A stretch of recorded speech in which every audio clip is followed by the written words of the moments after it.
2022년 10월 9일 나누는 교회 주일 예배를 하나님께 드리겠습니다. 하나님께 찬송 드리겠습니다. 91장, 새 찬송가도 91장입니다.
사도신경으로 신앙 고백합니다. 전능하사 천지를 만드신 하나님 아버지를 내가 믿사오며 그 외아들 우리 주 예수 그리스도를 믿사오니 이는 성령으로 잉태하사 동정녀 마리아에게 나시고 본디오 빌라도에게 고난을 받으사 십자가에 못 박혀 죽으시고 장사한 지 사흘 만에 죽은 자 가운데서 다시 살아나시며 하늘에 오르사 전능하신 하나님 우편에 앉아 계시다가 저리로서 산자와 죽은 자를 심판하러 오시리라. 성령을 믿사오며 거룩한 공예와 성도가 서로 교통하는 것과 죄를 사하여 주시는 것과 몸이 다시 사는 것과 영원히 사는 것을 믿사옵나이다. 아멘. 예배를 위해서 기도하겠습니다. 하나님 아버지, 가을의 정취를 느끼며 오늘도 주님 안에서 깨어나고 주님께서 허락하신 맑은 공기를 호흡하며 저희는 거룩하고 복된 주일을 맞이했습니다. 아름다운 자연을 창조하여 주시고 하나님 안에서 자연과 더불어 건강한 삶을 살아가게 하여 주신 은혜를 감사합니다. 이 시간 저희 감사로 드리는 예배를 받아 주십시오. 또한 안타깝지만 지난 한 주간의 삶 속에서 하나님 말씀에 순종하며 살지 못하고 불순종한 죄악을 회개합니다.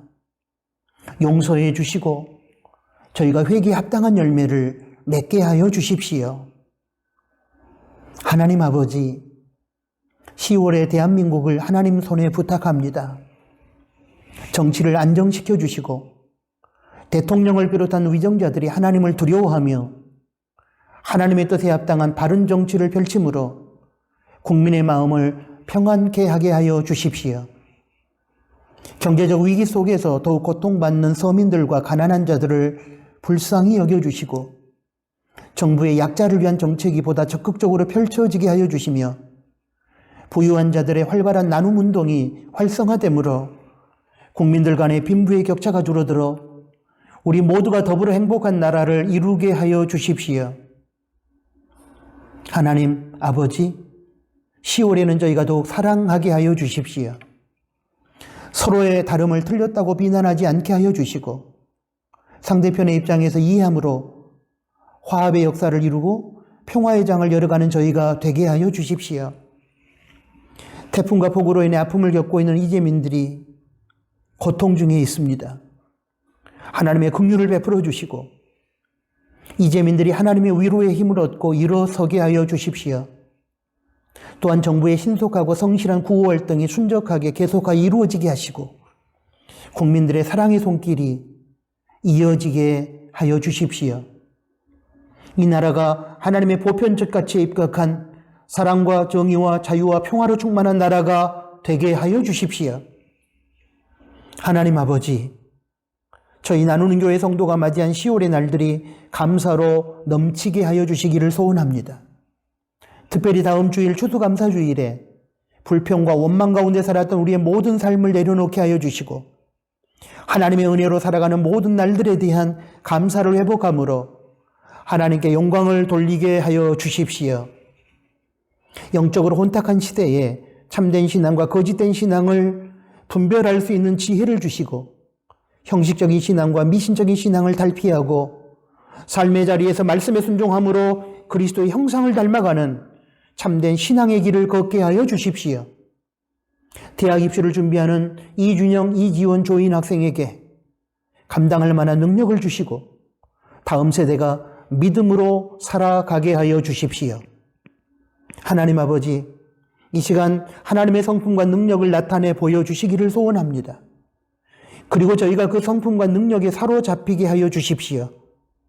예수님의 이름으로 기도합니다. 아멘.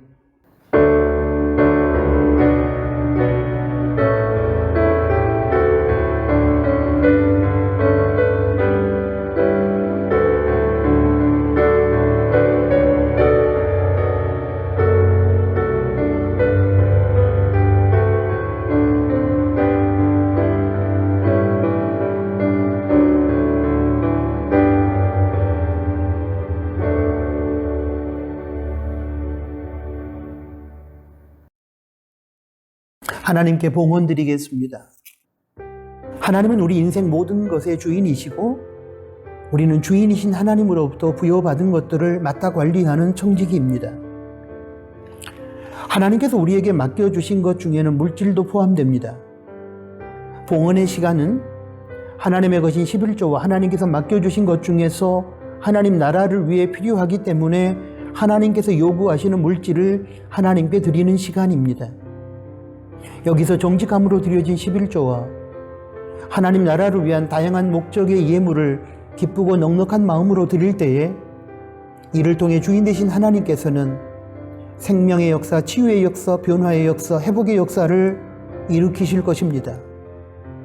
이 봉헌의 시간을 통하여 하나님의 주인 되심이 선포되고 하나님께서 영광을 받으시며 하나님의 나라는 확장될 것이며 하나님의 선한 뜻은 이 땅에서 이루어질 것입니다.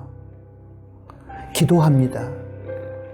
하나님 아버지, 이 시간 하나님의 주인 되심과 저희의 청지기 됨을 인정하며 정직한 11조와 다양한 목적의 예물을 드립니다. 기쁘게 받아주시고 이 예물을 필요로 하는 삶의 현장마다 하나님의 생명의 역사가 나타나며 그로 인하여 하나님의 영광이 선포되며 또한 하나님의 은혜가 필요한 이 땅의 사람들이 하나님의 존재와 사랑을 경험하는 소중한 기회가 되게 하여 주십시오.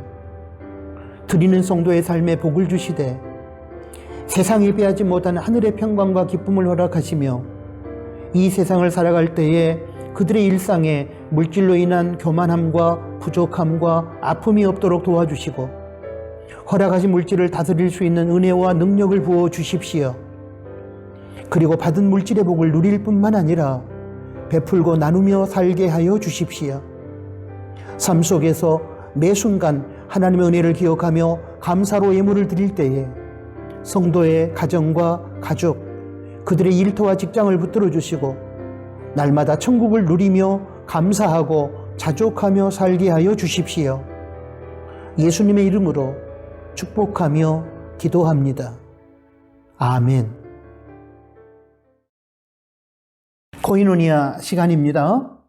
함께 예배드리는 교우들 그리고 사랑하는 가족들, 혹시 혼자 비대면 예배를 드리신 분이 계시면 자신에게 인사를 나누도록 하겠습니다.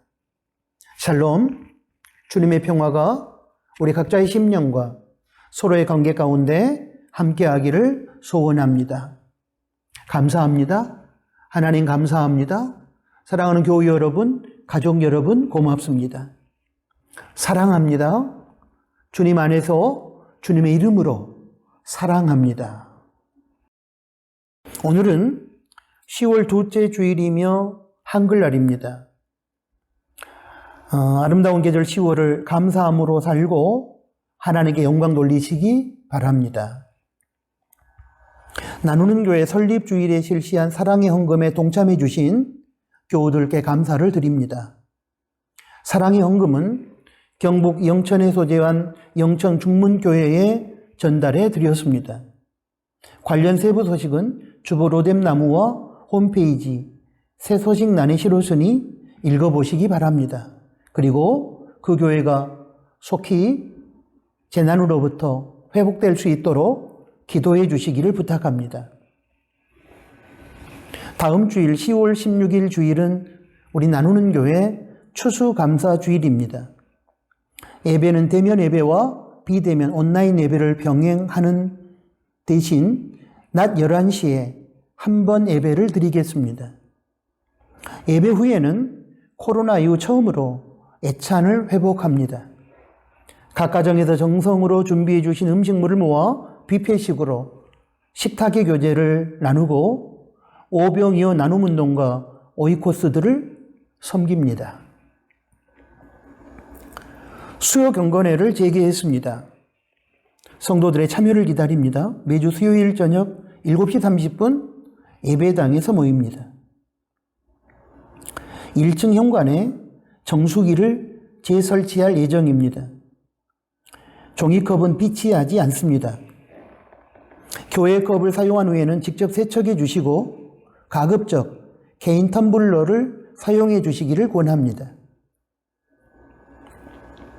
나누는 가족 성경 읽기 본문은 10월 9일 주일 현재 에레미야 9장입니다.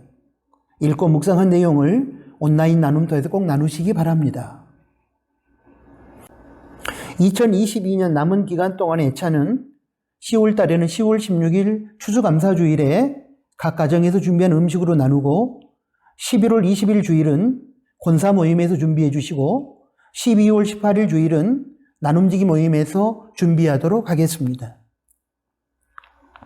다음 세대를 위한 기도는 영상 그림 자료를 보시고 기도해 주시되 특별히 2023년 대학 입시생 조인, 이준영, 이지원 학생을 위해서 계속 기도해 주시기를 부탁합니다. 오늘 코이노니아는 여기까지입니다.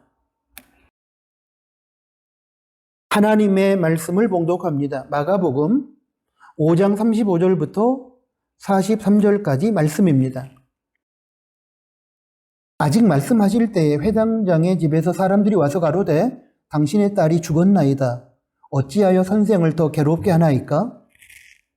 예수께서 그 하는 말을 곁에서 들으시고 회당장에게 이르시되 두려워 말고 믿기만 하라 하시고 베드로와 야고보의 형제 요한 외에 아무도 따라옴을 허치 아니하시고 회당장의 집에 함께 가서 헌화함과 사람들의 울며 심히 통곡함을 보시고 들어가서 저희에게 이르시되 너희가 어찌하여 헌화하며 우느냐 이 아이가 죽은 것이 아니라 잔다 하시니 저희가 비웃더라. 예수께서 저희를 다 내어 보내신 후에 아이의 부모와 또 자기와 함께한 자들을 데리시고 아이 있는 곳에 들어가서 그 아이의 손을 잡고 가라사대 달리다고 마시니 번역하면 그 소녀야 내가 너에게 말하노니 일어나라 하심이라. 소녀가 곧 일어나서 걸으니 나이 12살이라. 사람들이 곧 크게 놀라고 놀라거늘 예수께서 이 일을 아무도 알지 못하게 하라고 저희를 많이 경계하시고 이에 소녀에게 먹을 것을 주라 하시니라. 아멘.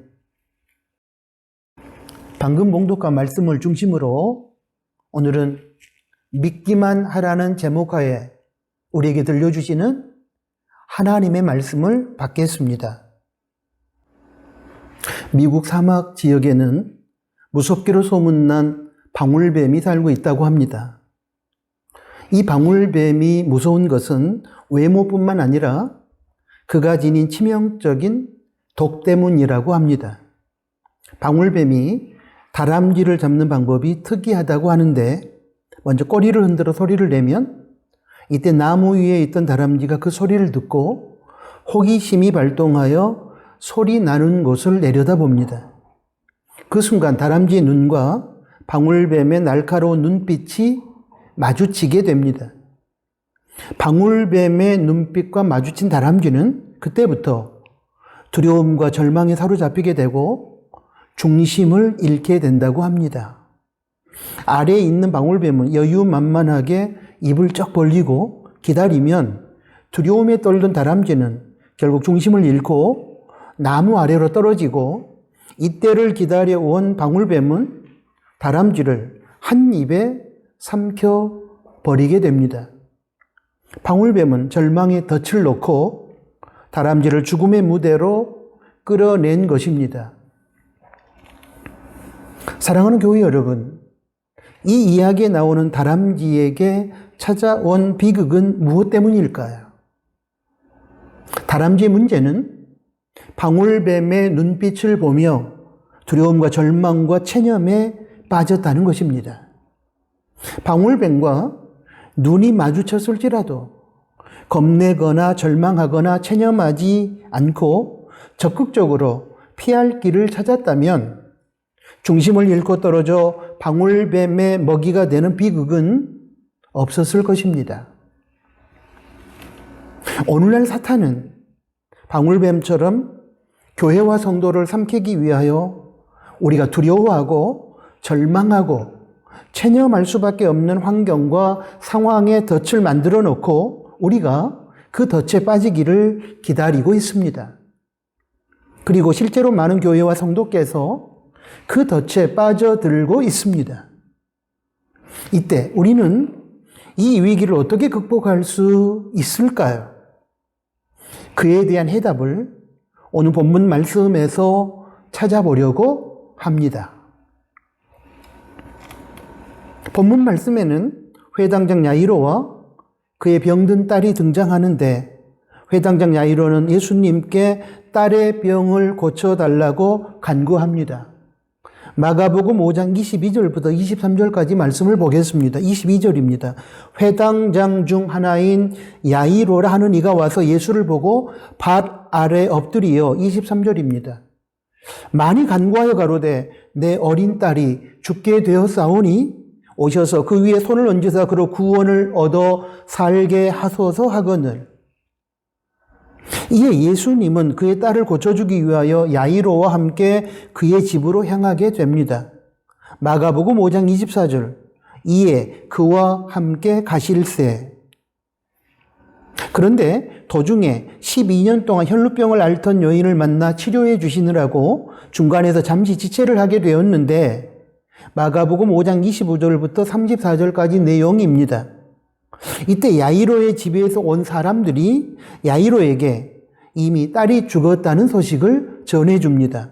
마가복음 5장 35절 말씀을 보겠습니다. 아직 말씀하실 때에 회당장의 집에서 사람들이 와서 가로되 당신의 딸이 죽었나이다. 어찌하여 선생을 더 괴롭게 하나이까? 여러분, 이 말이 무슨 뜻입니까? 회당장님, 딸이 죽어서 모든 상황이 끝났으니 예수님께서 오셔도 이제는 소용없습니다. 그러니 예수님을 고생스럽게 여기까지 모시고 올 필요가 없습니다. 라는 뜻입니다. 이 말을 들으신 예수님께서는 딸이 죽었다는 소식을 접하고 두려워하고 있는 야이로에게 마가복음 5장 36절에서 이렇게 말씀하십니다. 예수께서 그 하는 말을 곁에서 들으시고 회당장에게 이르시되 두려워 말고 믿기만 하라 하시고, 야이로는 딸이 죽었다는 소식을 접하고 두려워하고 절망했고, 그런 야이로에게 예수님은 두려워 말고 믿기만 하라고 말씀하신 것입니다. 그런데 사랑하는 교우 여러분, 이것이 회당장 야이로가 두려워한 이 상황이 어찌 회당장 야이로에게만 국한되는 상황이겠습니까? 오늘 우리의 실존은 아닙니까? 원치 않는 질병, 사업의 실패, 가난과 궁핍, 가슴 아픈 이별, 인간관계 깨어짐, 자녀들의 탈선 등 이러한 상황 앞에서 우리는 두려워하고 절망하고 체념하고 있지 않습니까? 고난의 현실에 대한 최종 결과가 부정적으로 나타나기 전까지는 기도합니다. 해결해 달라고, 문제를 풀어 달라고. 그러나 최종 결과가 부정적으로 드러나게 되면 일순간에 마음이 무너지고 상상할 수 없는 두려움과 절망과 체념의 마음이 밀물처럼 몰려와서 우리를 지배해 버립니다. 사랑하는 교우 여러분, 이런 경우에 어떻게 할까요? 극도의 두려움과 상상할 수 없는 절망과 체념에 사로잡혀 있던 야이로에게 예수님께서 원하셨던 것은 딱 한 가지였습니다. 오늘 어려움에 처하여 절망하고 있는 우리에게도 예수님께서 원하시는 것은 딱 한 가지입니다. 그것은 마가복음 5장 36절에 소개된 두려워 말고 믿기만 하라입니다. 그러면 이제 회당장 야이로의 딸의 죽음이라는 절망의 상황에서 드러난 주변의 반응과 예수님께서 이 문제를 풀어가시는 과정을 좀 더 상세하게 살펴보도록 하겠습니다. 먼저 주변 사람들의 반응입니다. 마가복음 5장 35절 말씀을 보면 이제는 예수님께서 오셔도 소용없다는 반응을 그들은 보입니다. 야이로의 딸이 병들었을 때에는 야이로와 주변의 사람들 모두 희망을 가지고 있었습니다. 예수님께서 오시기만 하면 병을 고쳐주실 것이라는 기대가 있었습니다. 그런데 야이로의 딸이 죽었습니다. 그 순간 그들의 희망과 기대는 물거품처럼 사라졌습니다. 이제는 예수님께서 오셔도 소용없다는 것입니다. 회당장의 집에서 온 사람들이 야이로에게 당신이 딸이 죽었다는 소식을 전하면서 했던 말을 여러분 기억하십니까? 어찌하여 선생을 괴롭게 하나이까? 마가복음 5장 35절 하반절입니다. 앞에서 말했듯이 이 말의 뜻은 이것입니다. 당신의 딸이 이미 죽었으니 이제 예수님을 모셔온다고 하더라도 소용없습니다. 그러니 예수님 고생시키면서 여기까지 모시고 오지 마십시오. 회당장 집에서 온 사람들은 지금 자신들의 생각 속에서 예수님의 능력을 제한하고 있는 것입니다. 근데 여러분, 이것이 바로 오늘 우리의 모습이지 않습니까? 하나님께서 여기까지는 하실 수 있지만 그 이상은 하나님도 어쩔 수 없다고 생각하면서 하나님의 능력을 제한하고 있지는 않습니까? 실제 우리의 삶에서 우리가 기도한 대로 이루어지지 않는 것은 하나님의 능력이 제한적이라서 그런 것이 아니고 하나님의 뜻이 아니기에 하나님께서 역사하시지 않은 것일 뿐임을 우리는 깨달아야 합니다. 하나님께는 모든 것이 가능합니다. 그러나 하나님의 뜻이 있을 때에만 하나님은 당신의 무한한 능력을 나타내십니다. 여기서 우리가 분명히 깨달아야 할 것이 있습니다. 하나님께서는 인간 최대의 절망이라고 일컬어지는 죽음의 문제도 해결하실 수 있다는 사실입니다. 단지 하나님께서 죽은 자를 살려달라는 우리의 기도에 응답하시지 않는 이유는 하나님의 능력이 부족해서가 아니라 하나님의 뜻이 이 땅에서 더 살아가도록 하는 데 있지 않기 때문입니다. 하나님의 뜻이 이 세상에서 더 살아가도록 하는 데 있다면 하나님께서는 죽은 자라 할지라도 분명히 살려낼 것입니다. 그 신뢰를 우리는 오늘 죽은 회당장 야이로의 딸을 살려낸 예수님의 사역 속에서 발견할 수 있는 것입니다.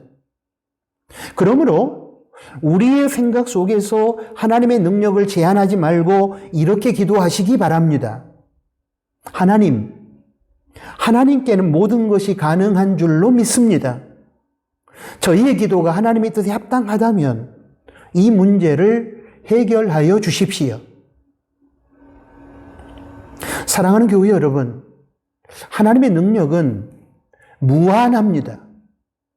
단지 우리의 기도가 하나님의 뜻에 합당하지 않기 때문에 그 능력이 나타나지 않을 뿐입니다. 또 우리가 소원하는 그것보다 하나님께서 생각하시는 더 좋은 계획이 있기 때문에 우리가 원하는 대로 해 주시지 않는 것일 뿐입니다.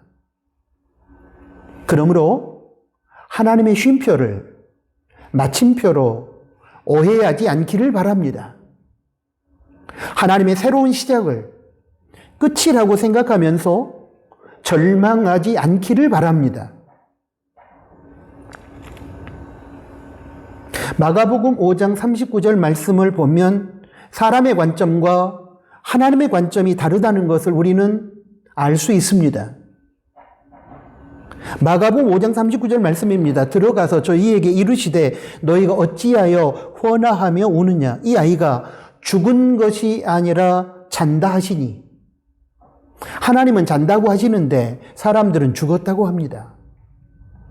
하나님은 산다고 하시는데 사람들은 어쩔 수 없다, 안 된다, 끝났다라고 합니다. 이처럼 세상과 사람의 관점에서 문제를 바라보게 되면 회당장 야이로처럼 절망하게 되고 주변 사람들처럼 체념하게 되는 것입니다. 하나님을 믿는 사람들은 세상과 사람들의 관점에서 문제를 바라보지 않아야 합니다. 대신에 하나님의 관점에서 바라보는 믿음의 눈을 가져야만 합니다. 그래야 문제 앞에서 절망하거나 체념하지 않고 하나님의 능력을 힘입어 문제를 해결할 수 있습니다. 그러므로 사랑하는 교회 여러분, 자신의 기준에 근거하여 하나님의 능력을 제한함으로 절망에 빠지지 말고 하나님의 관점으로 문제를 바라보시기 바랍니다. 그리고 하나님의 뜻 안에서 나타나는 능력의 무한함을 신뢰하고 절망하지 말고 끝까지 기도하고 도전하시기 바랍니다.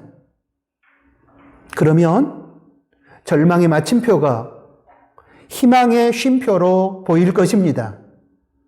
인생의 끝이 하나님의 새로운 시작으로 변할 것입니다.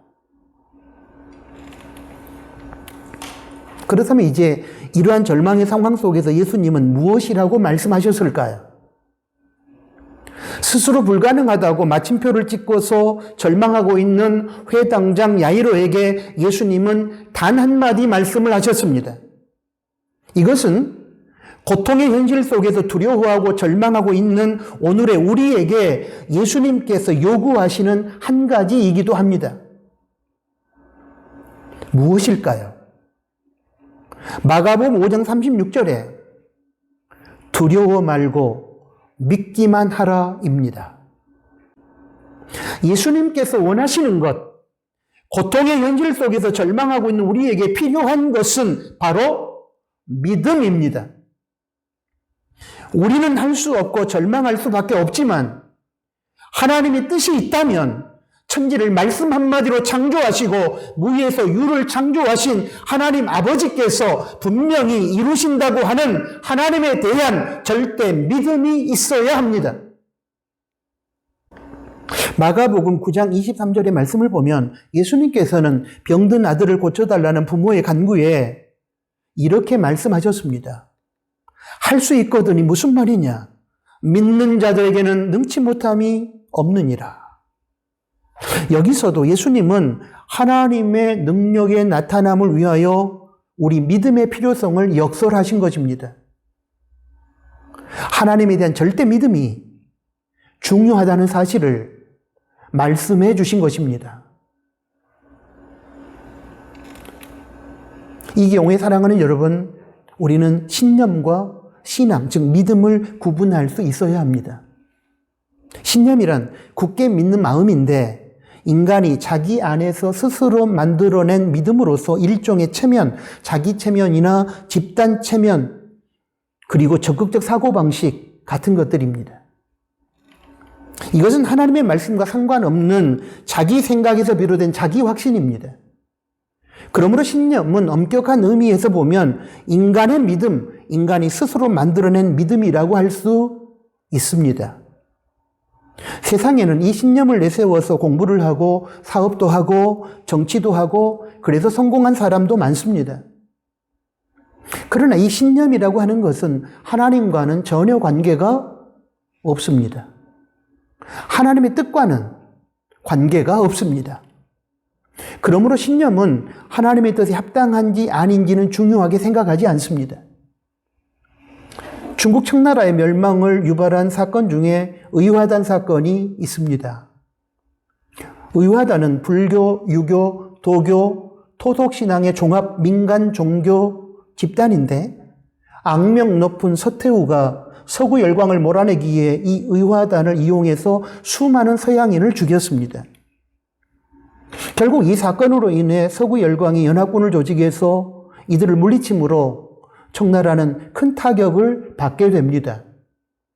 그런데 이 의화단이라고 하는 종합 민간 종교 집단의 사람들이 자신들은 백일을 수련하면 칼과 창을 맞아도 죽지 않고 400일을 수련하면 하늘을 날 수 있다는 믿음을 가지고 있었고 또한 주문으로 총알을 피할 수 있다고 믿었다고 합니다.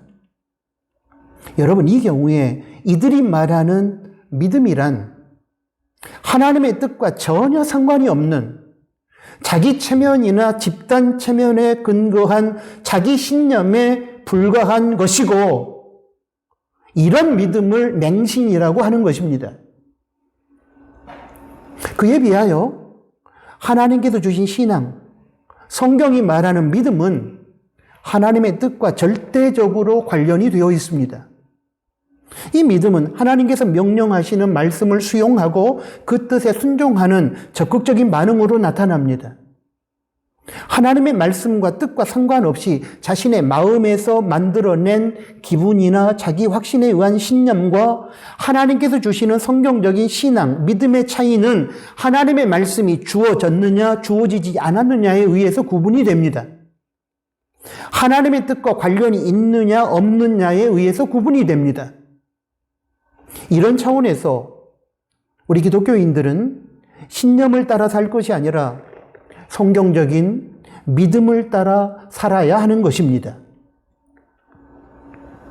본문에서 예수님께서 회당장 야이로에게 믿기만 하라고 말씀하셨을 때 믿음은 하나님의 뜻과 철저하게 관련된 믿음을 뜻합니다. 하나님이신 예수님께서 뜻하시면 죽은 딸이 살아날 줄로 받아들이라는 차원에서의 믿음입니다. 이미 예수님께서는 주변의 사람들이 죽었다고 단정한 야이로의 딸이 잔다고 하심으로 당신의 뜻이 야이로의 딸이 죽는 것이 아니라 사는 것에 있음을 시사하셨습니다. 마가복음 5장 39절의 말씀을 보겠습니다. 이 아이가 죽은 것이 아니라 잔다 하시니. 인간은 마침표라고 단정했지만 예수님께서는 쉼표라고 지금 말씀하신 것입니다. 사람들은 야이로의 딸이 이미 죽어서 모든 것이 끝났다고 얘기했지만 예수님께서는 야이로의 딸이 다시 살아남으로 새로운 시작이 열린다고 말씀하고 계시는 것입니다. 만약에 예수님의 뜻이 야이로의 딸이 살아나는 데 있지 않았음에도 불구하고 자기 최면이나 자기 확신에 근거한 신념으로 죽은 야이로의 딸이 살아난다고 믿는다면 그것은 맹신입니다. 그런 경우에는 절대로 죽은 야이로의 딸은 살아날 수 없습니다. 죽은 야이로의 딸이 살아날 수 있는 유일한 경우는 하나님이신 예수님의 뜻이 죽은 야이로의 딸을 살리는 데 있을 때입니다. 이 경우에 우리가 믿음으로 받아들이고 순종하면 하나님의 기적의 역사가 나타나는 것입니다.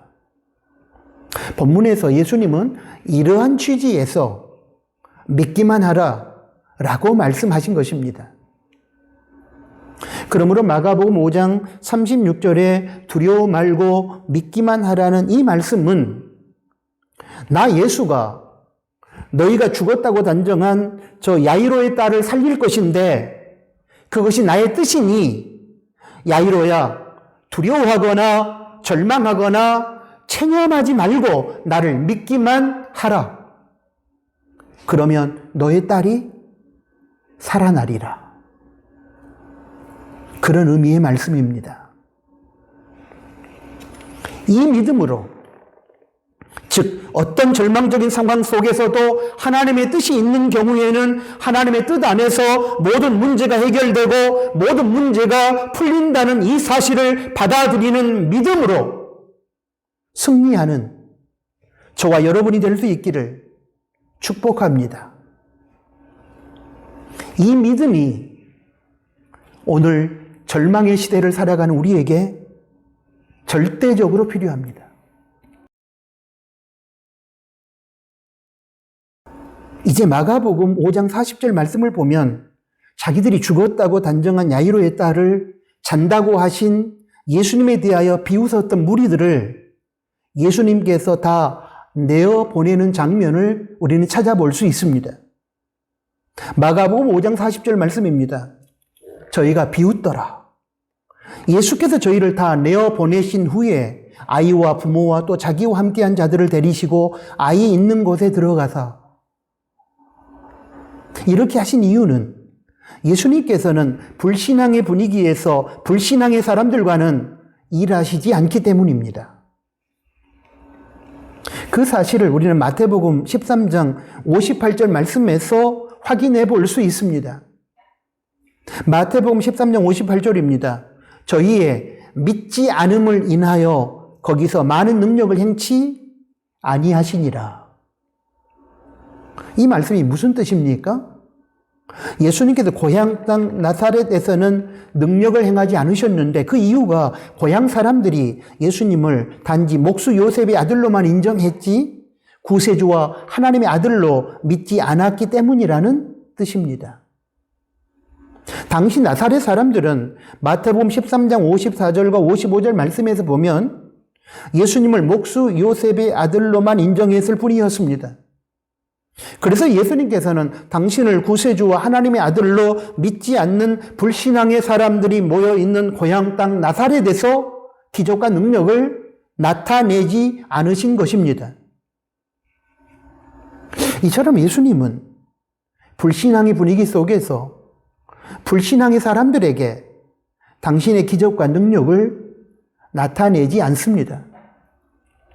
그래서 본문에서 예수님은 예수님의 말씀에 대하여 비웃으며 불신한 그 사람들을 다 내어 보내신 것입니다.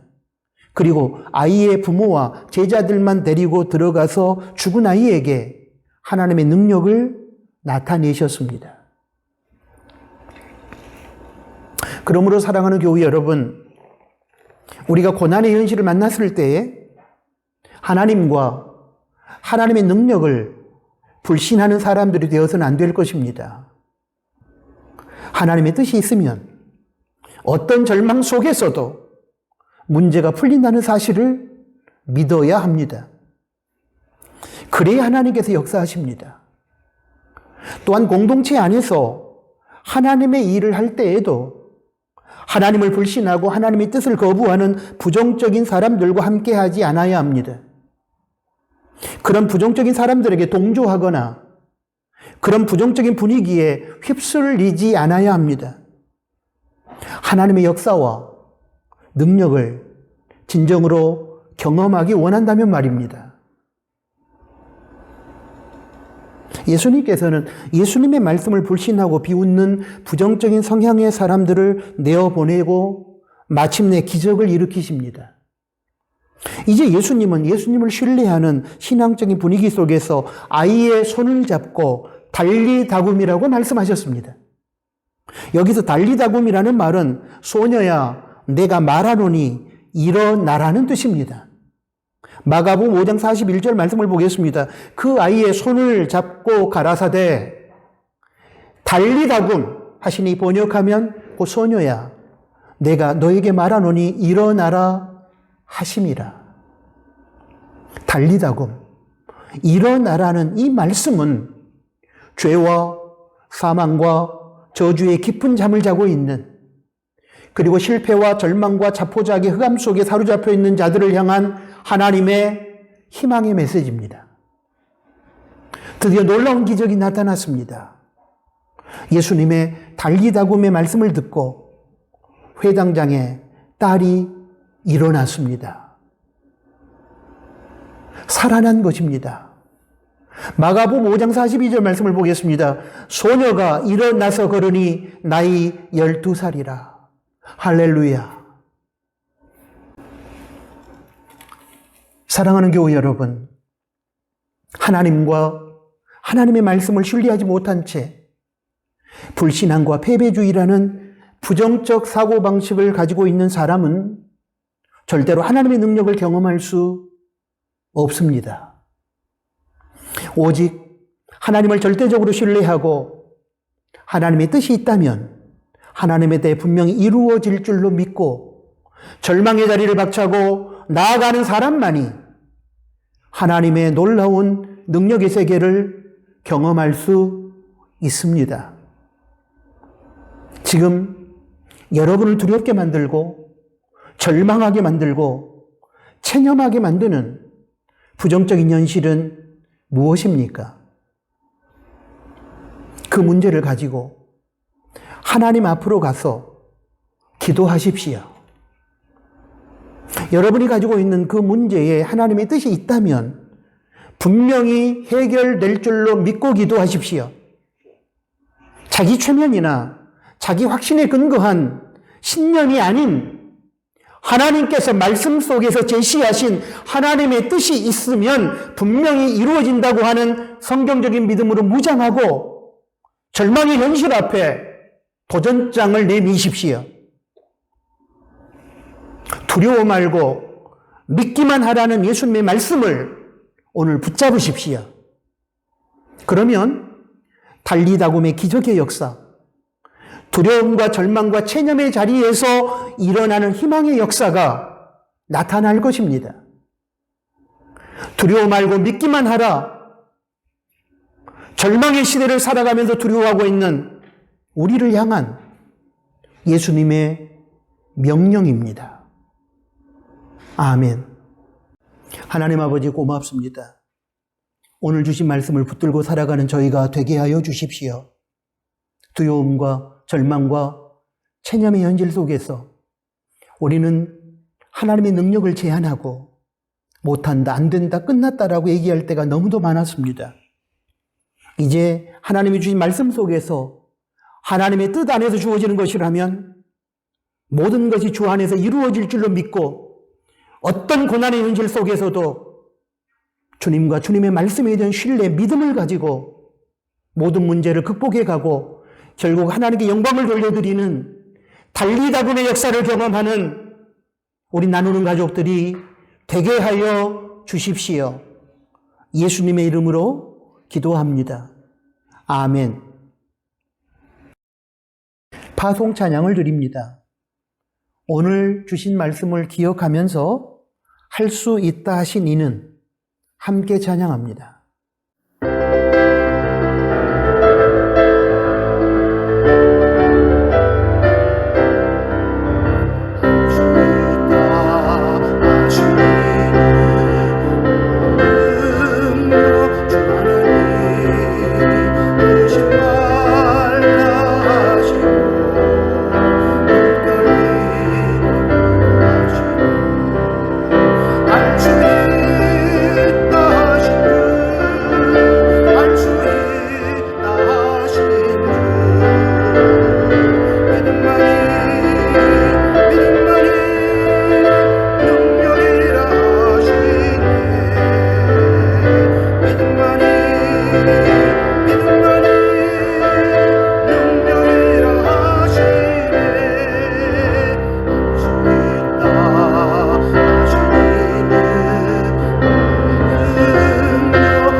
기도하겠습니다. 이제는 우리 구주 예수 그리스도의 은혜와 하나님 아버지의 크신 사랑하심과 성령 하나님의 위로 교통 충만 동행하심이 오늘 주신 하나님의 말씀을 듣고 절망의 시대에 하나님의 능력을 제안하여 체념했던 우리를 반성하고 이제는 주님 말씀 속에서 주어지는 명령이라면 하나님께서 분명히 이루실 줄로 믿는 그 마음으로 모든 절망의 상태를 극복하고 달리다 보면 역사를 경험하며 하나님 앞에 영광 돌려드리기를 소원하는 사랑하는 나누는 교회 가족들 머리 위에 이제로부터 영원토록 항상 함께 계실지어다. 아멘.